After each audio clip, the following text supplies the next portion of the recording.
If you have Gmail app or you have Google account on your phone, consider to watch this video from beginning to the end and see how to simply review suspicious activity from your Google account without any stress. So let's see.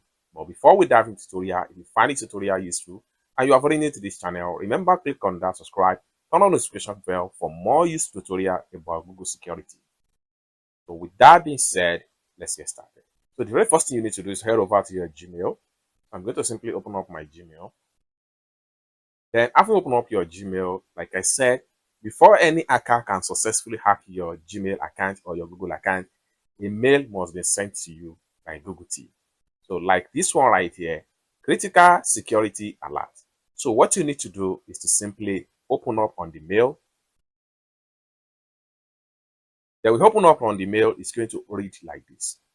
Then what you need to do next is to click on check activity.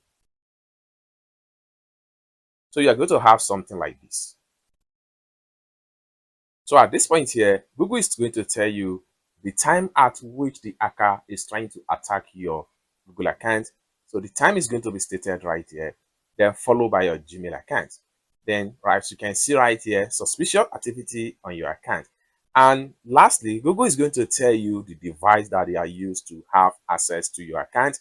So if the device right here is not the name of the device that you recognize, what you need to do is to simply scroll down right here and then make sure you click on secure account. So having clicked on secure account, it takes you right here. As you can see, your account may be at risk.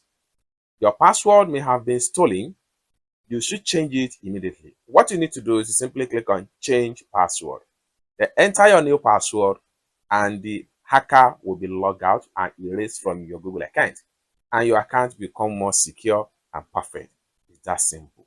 I hope you really got value for this video. If you find this video useful, give this video a big like and also remember to subscribe to the channel, turn on the notification bell for more useful tutorials like this.